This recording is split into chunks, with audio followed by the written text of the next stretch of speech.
summary of chapter 2, the classical marketplace, that includes demand, supply, and of course price, which I have not mentioned here but still. Demand. The law of demand states that with the rise in price, the demand falls, and with the fall in price, the demand rises, which means that price and demand are inversely related to each other factors remaining constant. Expansion of demand. Increase in quantity demanded or downward movement along the demand curve is considered as expansion in demand. It is based on the law of demand itself.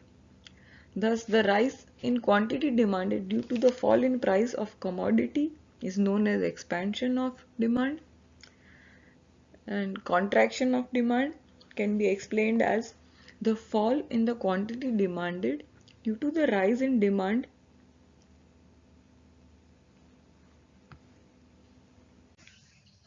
Other factors affecting demand.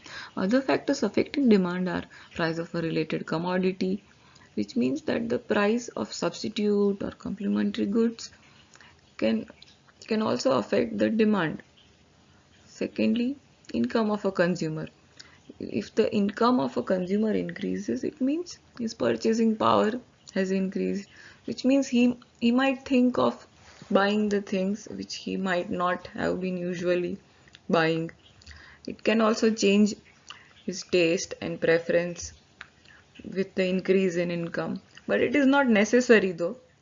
This is where we come to the law of diminishing marginal utility, which means that the satisfaction derived by a consumer decreases by consumption of every additional unit.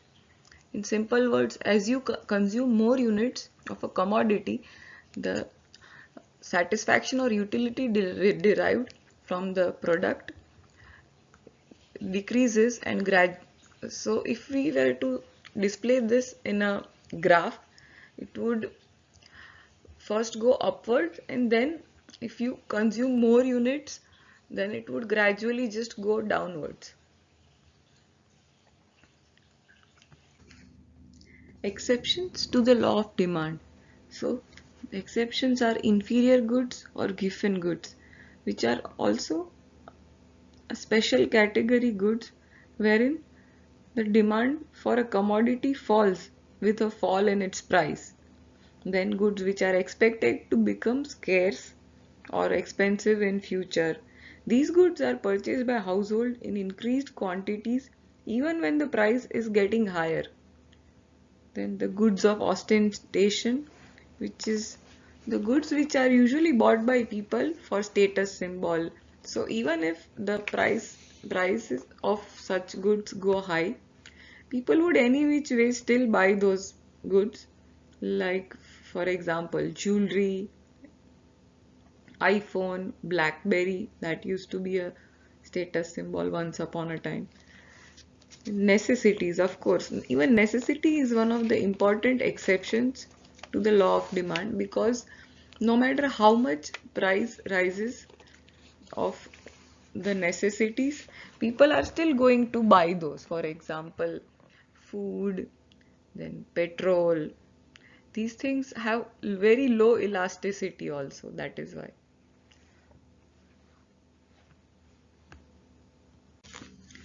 Elasticity of demand, which refers to the relationship between price and demand. The extent to which the change in price can affect the demand or supply of a product is known as price elasticity, which means like how much sensitive is the demand to the change in the price. That is price elasticity. Cross elasticity means that with the change in the price of one commodity, there is a change in demand of another commodity.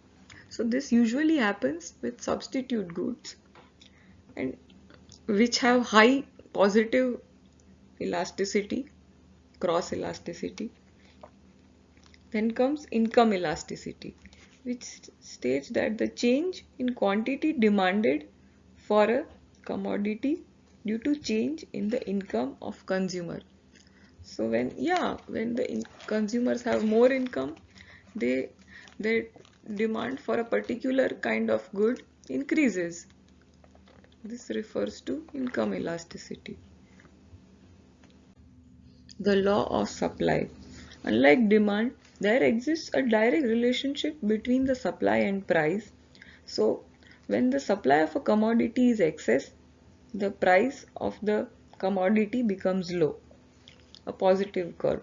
Because of the existence of a direct relationship, there is a positive curve, which means that the supply curve slopes upwards, wherein in the case of demand, the curve is negative and it has a downward slope. Now let's come to equilibrium price. Equilibrium price is the price where the demand and supply are equal at a point which is a point of balance.